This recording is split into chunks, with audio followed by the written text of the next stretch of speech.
How long has it been since we've done a box office update on this channel? I believe it was pre-pandemic, but you know what? With Black Widow and Fast and Furious 9, there is a lot to talk about. What is up, Flick fans, and welcome back to the channel. We're going to start this box office update thing back up, and what a perfect occasion this is. Black Widow hitting theaters, rocking the box office, and finally getting some Disney Plus, some streaming numbers, which does make a huge difference in terms of actually interpreting the box office. And we're going to get into Black Widow, but let's actually go through the top 5 at the box office this weekend and see what movies are still making a splash. So right outside of the top 5 is Cruella. We're not going to talk about that film, but we're going to get right into number 5, and that is A Quiet Place, which moved down one spot, obviously, with Black Widow, but only dropped 26% this weekend with a total of a little bit over $3 million, giving A Quiet Place Part 2 a grand total worldwide of $279,150,000 plus at the domestic box office. And let me say, that's very incredible for a movie of that size, a sequel to a film that really rocked the box office, but really being the first movie post-pandemic.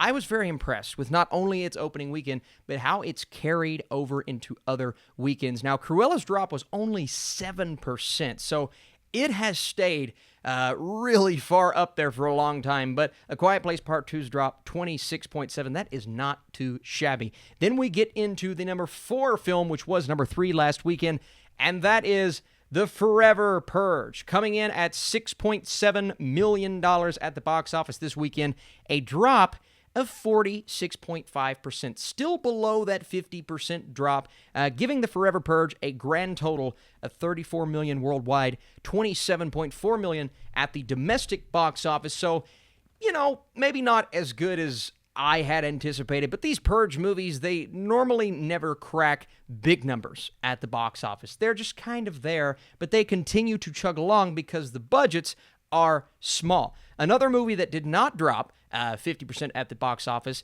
The Boss Baby Family Business. And listen to the numbers that this movie has. And I know the domestic numbers, only 34 million domestically, 36.4 million worldwide, but that's still not terrible for an animated film that also dropped on Peacock. Now, again, we're still trying to figure out the streaming numbers compared to the actual domestic numbers, and I'm not entirely sure what the budget for The Boss Baby Family Business was.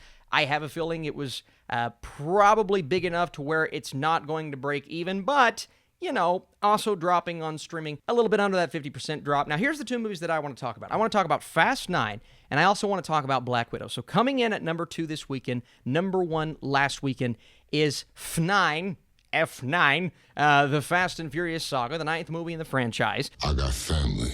A little bit over 10 million this weekend, dropping over 50%.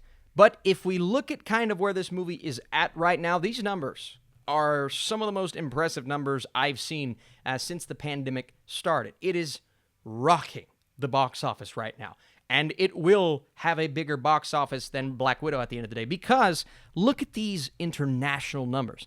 Domestically, 141. That is nothing to sneeze at post-pandemic. And you also have to look at the fact that the movie, you know, doesn't have a simultaneous streaming release, but still, 141 post-pandemic is pretty good. But my goodness, $400 million internationally. That is insane. Absolutely insane. The opening was massive, $70 million, and the movie continues to churn along and make lots of money. $541 worldwide. That is so impressive for a movie of that caliber, and we expected that.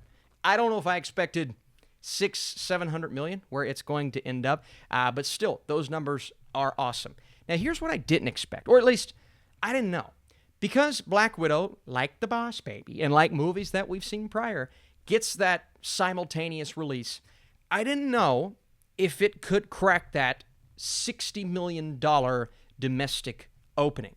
But let's take a look at Black Widow's opening weekend numbers. So, with a domestic total of, and this is just kind of, we don't have the official numbers, but around $80 million, an international total of $78 million, and a worldwide total of $158 million, but that is not counting the Disney Plus numbers. But those numbers were actually released for us. We know that Black Widow did $60 million on Disney Plus Premier Access. Now, this is something that I have to look into just a bit deeper, and I'm not entirely sure, but from what I understand, just seeing some responses and comments on Twitter by, people that have been there and done that, it looks like Disney gets to keep the majority, if not all of that money, whereas the box office, theaters get a cut of that. And revenue is being split in so many different ways. So the $80 million domestically, the $158 worldwide, those are great numbers. But $60 million on Disney Plus, and a lot of people have said, and I've seen people on Twitter say, well, that's just taking money away from the box office and those numbers aren't going to be as big. Yeah, sure, it is, right? But if this is indeed the truth, that Disney gets to keep a little bit, well, a lot, if not all of this money, then wouldn't you rather it be this way, right?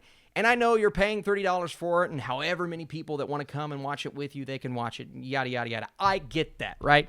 And that could have been maybe a bit more money going out to the theater and seeing it, but there being a revenue split between the theaters and the studio, wouldn't you want to keep all that money? It's hard because we're living in a new age, and it's hard to kind of measure the box office success, and my head's spinning.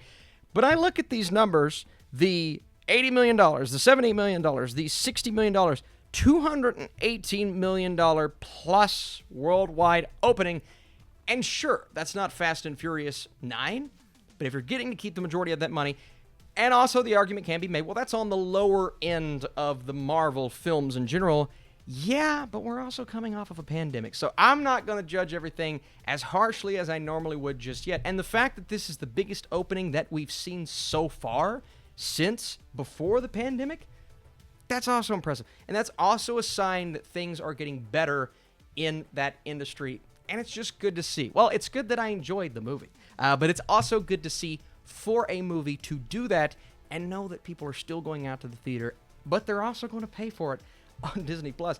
And it looks like that was the case. So these numbers to me are really fascinating. And I'm so interested to see what actually comes of the box office over the next couple of months, and which film can break that ever so coveted $100 million opening.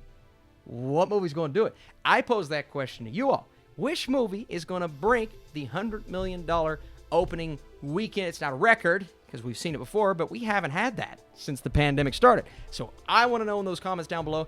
And if you like these box office updates, you want to support this channel, of course, but you'd like to see them return every single Sunday, be sure to drop your thumbs up down below. I love doing this. This is so much fun for me, just kind of diving into the numbers. And now we've got more to figure out, because now we've got the streaming releases. So we've got to factor in about 1,000 things here, but it's a lot of fun to do. So you guys are the best. Thank you so much for joining me and watching this video. Before I go, a lot of you were asking about a Black Widow spoiler review.